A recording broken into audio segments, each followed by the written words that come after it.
Қайызғақ шашыңызда жиналатын тітіркендіргіш. Кішкентай ақ үлпектер. Мазаңызды алып ауыртпағанымен сізді ұятқа қалдыруы мүмкін. Өйткені шаш адамның көркі деп есептесек, шашыңыздың тазалығына нұқсан келтіріп тұрады. Бұл сіздің тазалықты сақтамағаныңыздан емес, мұны да тері ауруларының бір түріне жатқызуға болады. Бақытымызға орай, әдетте рецептсіз сатылатын қайызғаққа қарсы сусабындарды қолдану арқылы одан құтылуға болады. Егер сіз мұндай сусабындардың құрамына сенімсіздік танытып алаңдасаңыз, табиғи баламалар да бар. Қайызғақты кетіру жолдарын көптеген адамдар біле бермейді. Сондықтан да сіздерге келесі кеңестерді ұсынамын. Басқа аурулар сияқты ауыртып мазаңды кетірмегенімен өте жағымсыз нәрсе. Қанша келісті киініп жүргеніңізбен шашыңыз май, қайызғақ болып тұрса, өзіңізге де, өзгеге де жағымсыз әсер қалдырады. Тартымсыз көрінесіз. Сондықтан бірінші қайызғақты кетірудің жолын іздеу керек.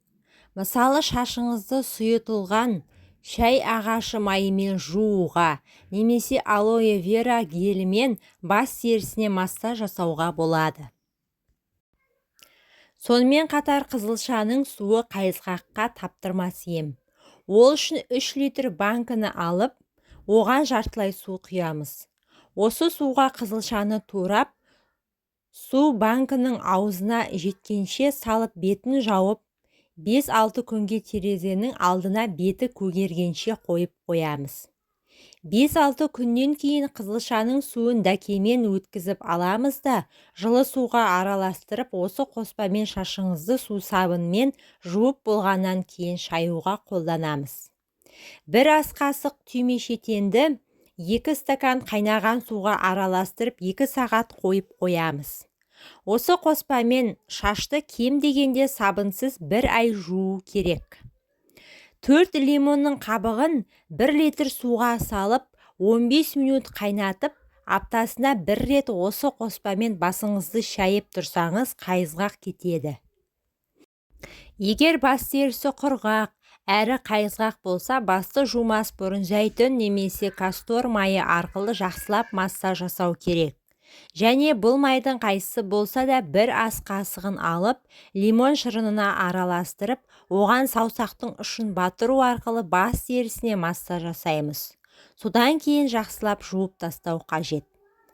1 жұмыртқаға жарты ас қасық арақ, жарты ас қасық айран қосып араластырып, осы қоспаны бас терісіне жағамыз. Мұнда да 2 күнде 1 рет жасап тұру керек. Ал ең оңай тәсіл ол, шашты күнделікті жуып жүрген сусабынмен жуып, одан кейін шайып, сосын қайтадан жылы суға 1 уыс тұз қосып шашты шайса, қайызғақ жоғалады.